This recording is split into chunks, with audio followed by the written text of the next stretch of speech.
ನಮಸ್ಕಾರ. ಎಲ್ಲ ಚೆನ್ನಾಗಿದ್ದೀರಾ? ನನ್ನ ಒಂದು ಕ್ವಶನ್ ಇದೆ. ನಾನು ನನ್ನ ನಂಬಿಕೆ ಇರಬೇಕು, ಏನಾಗುತ್ತೆ? How you can protect your image ಮನೆಯಲ್ಲಿ, ಸೊಸೈಟಿಲಿ, ರಿಲೇಷನಲ್ಲಿ? How you can protect your image? ಏನೋ ಆನ್ಸರ್ ಇದೆಯಾ? ಫೈನಾನ್ಷಿಯಲಿ ಚೆನ್ನಾಗಿದೆ ಅಂದ್ರೆ ಪ್ರೊಟೆಕ್ಟ್ ಮಾಡಿ. Super, give big applause. So nice. So ಇದು ಒಂದಿದ್ರೆ others we can not in our hand. ಬೇರೆದು ನಮ್ಮ ಕೈಲಿ ಇಲ್ಲ. ಬಟ್ ಇದು ಚೆನ್ನಾಗಿದೆ ಅಂದರೆ others can I get support. ಮನೆಯಲ್ಲಿ ಸಪೋರ್ಟ್ ಮಾಡ್ತಾರೆ, ಸಮಾಜದಲ್ಲಿ ಸಪೋರ್ಟ್ ಮಾಡ್ತಾರೆ, ದೇಶದಲ್ಲಿ ಎಲ್ಲಿ ಹೋಗಿದ್ರೆ ಸಪೋರ್ಟ್ ಆಗುತ್ತೆ.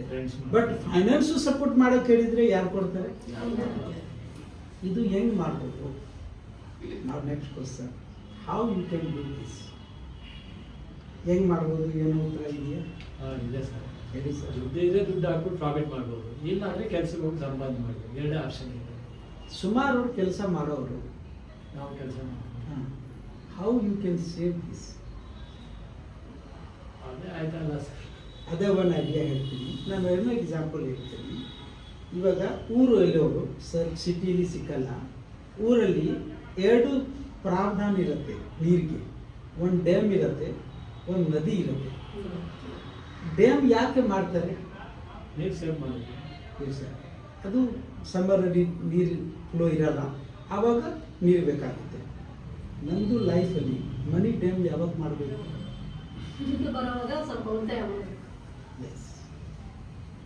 ಸೊ ಇದು ಏನು ಹೇಳ್ತಾರೆ? ಫೈನಾನ್ಷಿಯಲ್ ಪ್ಲಾನಿಂಗ್ ಹೇಳ್ತಾರೆ. ಜನ ಒಂದು ಗೊತ್ತು, 3 ಸ್ಟೇಜಲ್ಲಿ ನಾನು ಒಂದು ದಿವಸ ಖಾಲಿ ಮಾಡಬೇಕು ಪ್ರಪಂಚ. ಏನೋ ಸ್ಥಿತಿ ಇದ್ದರೆ 3 ಸ್ಟೇಜ್ ಇರುತ್ತೆ. ಒಂದು ಬಾಲ್ಯಾವಸ್ಥಾ, ಯಂಗಾವಸ್ಥಾ, ವೃದ್ಧಾವಸ್ಥಾ. 3 ಅವಸ್ಥೆಯಾಗಿ ಆಮೇಲೆ ಖಾಲಿ ಮಾಡಲೇಬೇಕು. ಯಾರೋ ಹೆಂಗಿದ್ರೇನು ಖಾಲಿ ಮಾಡಲೇಬೇಕು. ಈ ಸೆಂಟರಲ್ಲಿನೇ ಖಾಲಿ ಮಾಡ್ಬೋದು, depend on call. Okay. So ಈ ಥರ ಇದ್ದರೆ ಇವಾಗ ನನ್ನ ಒಂದು ದಿವಸ ಎಲ್ಲ ಗೊತ್ತು, ವಯಸ್ಸಾಗತ್ತೆ, ಮಾಡೋಕ್ಕೂ ಕೆಲಸ ಮಾಡೋಕ್ಕಾಗಲ್ಲ. ಆವಾಗ ನಾನು ಹೆಂಗೆ ನನ್ನ ಸ್ವಂತ ಇಮೇಜ್ ಕ್ರಿಯೇಟ್ ಮಾಡ್ಬೋದು, ಹೆಂಗಿರಬೇಕು? Without money how you can live? Question mark. And this is not to your me problem. In India 95% problem ಇದೆ. Only 2% have the adequate provision. Rest of everybody in same boat. So ಇವತ್ತಿಂದ ಒಂದು system change ಮಾಡಬೇಕು. ಏನೋ ಯಾವಾಗ ಆದಾಯ ಇದ್ದರೆ ಏನು ಮಾಡ್ತಾ ಇದ್ವಿ?